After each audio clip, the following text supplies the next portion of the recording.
us become whole people. Now let me ask you this, what the ceremony that you all had, if it's not legal marriage, then what is it?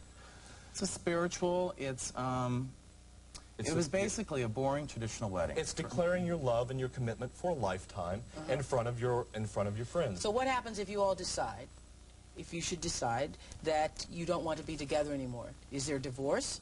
Well, that would be, that's probably going to be one of your segments in the future. Hopefully, if the legislation for gay marriage were to go through and we were to get a civil have our rights right to have marriage, that would be one of your segments in the future. But isn't it any different than you have a heterosexual marriage? How difficult it is to get divorced anymore, and what's the success rate on heterosexual marriage? And why should a gay marriage have to stand up to higher deals than a straight marriage?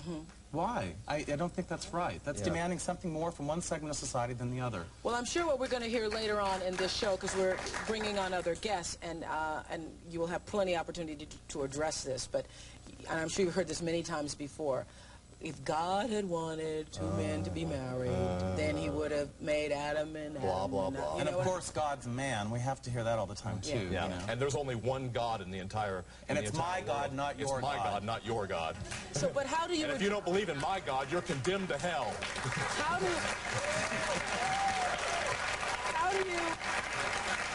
you address that? Well, basically, the question is addressed that I'm sorry, sir, but I don't share your same religious beliefs. We live in a belief system. We live in a pluralistic society. Our founding fathers moved to this country to escape religious persecution. Yet it's turned now, and now people with their religious ideals are persecuting those who don't have the same ideals. It's the same thing. It's just everything's flipped. If you don't fit in my niche, us against them. Why is it always us against them? It's human nature.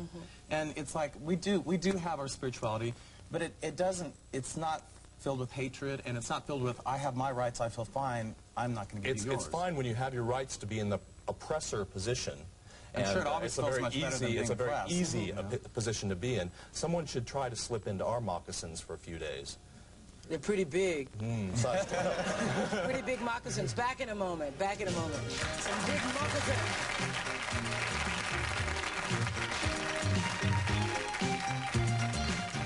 In this country, and also we're going to be, in this segment, also talking about the rights of gays to adopt children.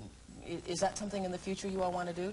I don't want to get the issues too diffused. Well, we decided if we ever do adopt, it will be co-parenting. We will not have, and it has been done in the United States, but only 5 or 6 times. And if we cannot do it equally, we will not do it. It can't be a matter where we have to adopt and have to lie on the forms and say we're single, that we're single. Why would we take a child and want to raise him with our self-hate?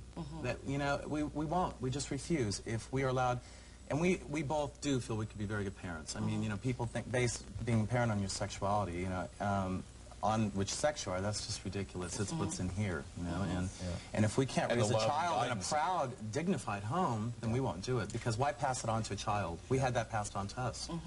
Well,